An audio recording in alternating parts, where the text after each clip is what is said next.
myo-inositol. Let me get my notes out of that because I can't remember. I can't remember as far back as Wednesday. Give me a sec. Sure. So James did a research review on inositol, which is a supplement that you can actually just buy over the counter / online. Yeah. Take it away. So yeah, inositol is actually something that is sort of a naturally occurring sugar. It's very similar in like chemical structure to glucose, and it has quite a lot of important functions, kind of hormonally in regulating like cell signaling and stuff like that in response to hormone levels and neurotransmitters and stuff like that. Really commonly found in the brain and a lot of other tissues. Body produces it by the gram kind of daily generally anyway.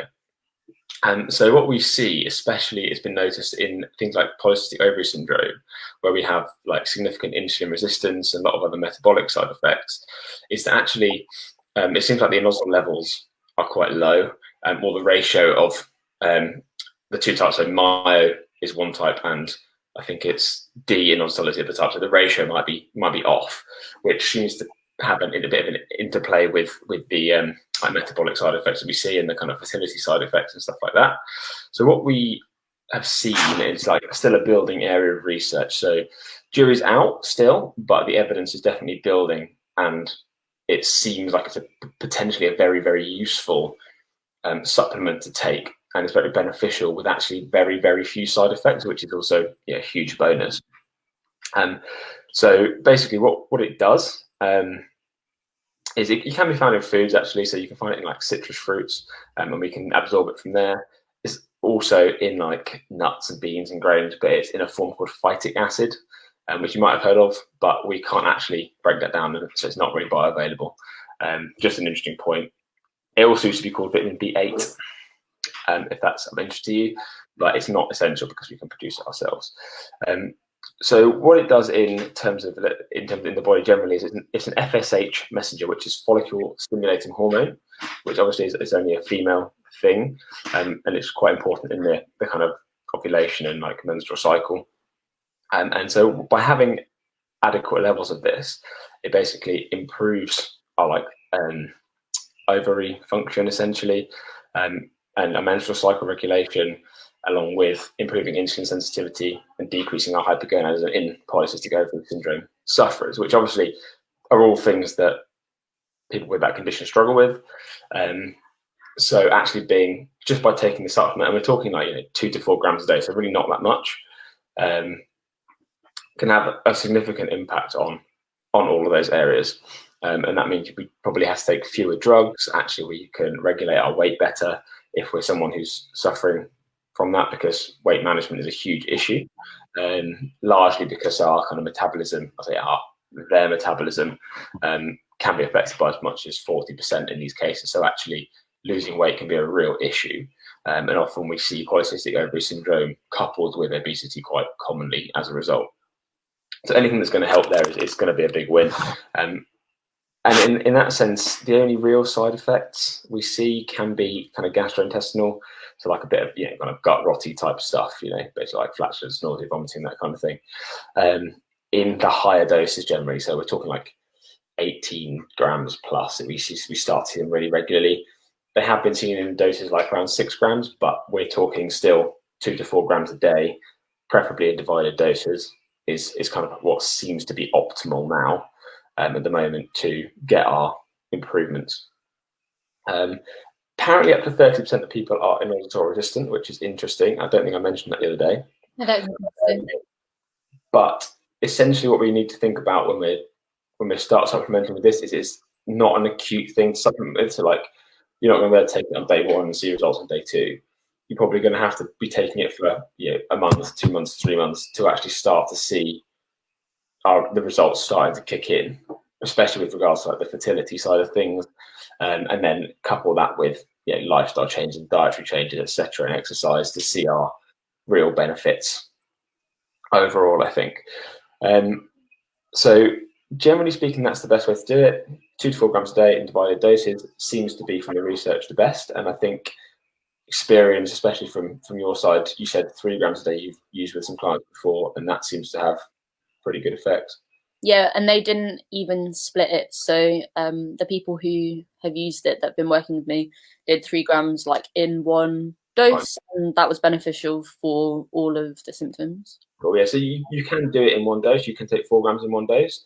The only difference from the research is that obviously you're going to get you either get a high peak in terms of concentration in the body with the 4 gram dose, but it drops off after about 12 hours. But if you take 2 divided doses, you get 2 smaller peaks. You get a better 24-hour coverage overall, which, I mean, we're talking like small differences, but possibly if we can, if it's not too much of a pain in the ass, you probably get a better result slightly from that, we'd assume. So that's for the polycystic ovary syndrome. A slight aside to this that I found from looking is that we can get potentially quite good anxiolytic effects from it. Again, long-term use. Dose needs to be higher, so we're talking more like 14 to 18 grams a day. And so therefore we are kind of encroaching on that potential for some gastric side effects there. But again, if you are someone who suffers from that, especially if it's severe, you're probably on some medication anyway. In which case, it's probably worth speaking to your doctor about, and/or pharmacist, and/or psychiatrist, or whoever's involved, just so that your whole treatment plan can be monitored properly, rather than just taking a supplement without actually speaking to anyone. And that goes for any supplement. If you're taking medication, like, let your doctor know you're taking it, because some can interact with your medications. This actually doesn't seem to, but check anyway. And if generally it comes to powder, so you just stick it in some liquid and neck it. But you can get soft gel capsules, I think, from somewhere. And interestingly enough, the soft gel seems to be more bioavailable than the powder, which basically means the body can use it more effectively, which results in us actually only needing about 30% as much in terms of dose. So your 1 gram dose becomes a 1 gram dose. I imagine swallowing the soft gel would be easier than trying to drink 18 grams of inositol. Yeah, or any amount of inositol. I mean, it's just easier to take a tablet, right? Do you know where you can get them from? I've never seen the soft gels before. Not sure. I have a feeling they might be like, you might get the soft gel like multi-bit with it in, rather than on its own. I haven't actually looked, but it's just something to think about. So if you are one of these people who are going to use it, that's something you can think about. Also worth considering like what you take it with. If it isn't a multivitamin thing, there's not been any research, I don't think yet, that I could find about how taking it at the same time as other stuff impacts its absorption. So that can be something else to think about.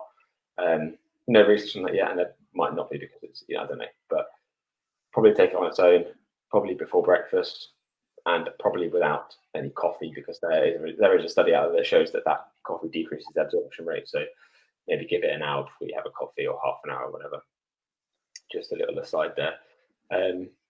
That's pretty much the summation of it. I think the research certainly is pointing in the direction that it is more than likely very helpful for at least 70% of people who are suffering from this. There might be 30% of people that are resistant. It doesn't necessarily mean it's not beneficial, but it might just mean that you don't get quite as much of a result out of it.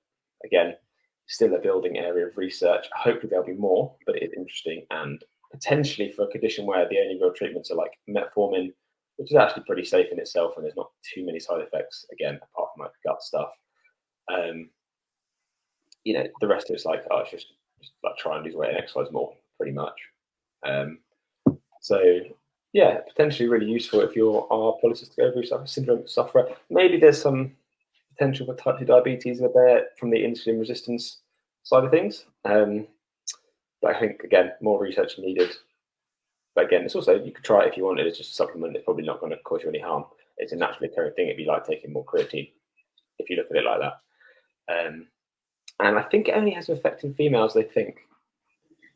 Obviously, from a polycystic ovary syndrome, yeah, clearly. But from a potential anxiolytic and diabetic effect as well, especially anxiolytic effects, it seems to only have an effect in females, which is a hormone thing, maybe. I'm not sure. That was super thorough. Thank you. Anxiolytic means anxiety, right? So yeah, so anxiolytic means it relieves anxiety. Yeah, that's very cool. Good summary of inositol. I think you actually answered all of my questions. I don't think I have any.